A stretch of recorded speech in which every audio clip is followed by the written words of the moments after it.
মুফতি সাইদ আহমদ পালনপুরি রহমতুল্লাহ আলাইহির কাছে আমি দুইটা কিতাব পড়েছি, তিরমিজি শরীফ জিলদে আউয়াল আর তাহাবি শরীফ।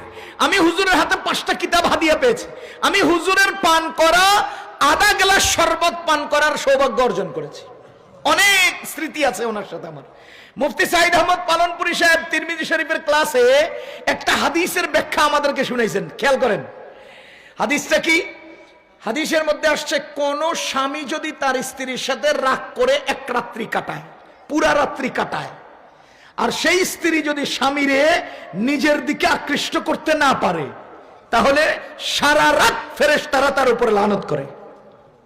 যদি কোনো স্বামী রাগ করে এক রাত্রি পূর্ণ অতিবাহিত করে আর স্ত্রী তাকে তার করে নিতে না পারে, রাগ ভাঙাইতে না পারে, এভাবে যদি রাত্রি পার হয়, তো ফেরেশতারা ওই স্ত্রীর উপর লানত করে।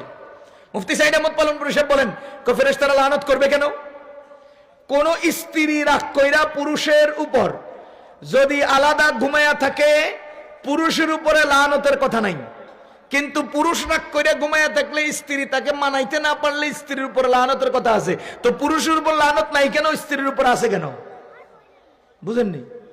এর কারণ বর্ণনা করতে গিয়ে হুজুরে বলেন, কয় স্ত্রীদের কাছে একটা ফুল আছে, ফুল, যেই ফুলটা এত আকর্ষণীয়, পুরুষের নাকে ধরলেই পুরুষ কাইতে।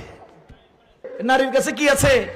ফুল আছে, ফুল, বগিযোগীর ফুল, তেলেসমতির ফুল, কি বলে, কি কেমনে বুঝাইতাম, একটা আনকমন একটা ফুল আছে, এটা পুরুষের নাকের আগায় ধরলেই পুরুষ কাইত। এখন নারীর কাছে এই ফুল থাকতেও পুরুষকে তুমি কাজ করতে পারলা না কেন? পুরুষের কাছে তো এই ফুল নেই, নারীর কাজ করার দরকার হয় না। মহান আল্লাহ পুরুষকে জিম্মাদারি দিয়েছেন ময়দানের সমস্ত কষ্টের কাজ করে ঘরে আসবে, নারী তারা আগলে নিয়ে এমন ভাবে তারা প্রশান্তি দিবে, সারাদিনের সব ক্লান্তি তার মুছে যাবে।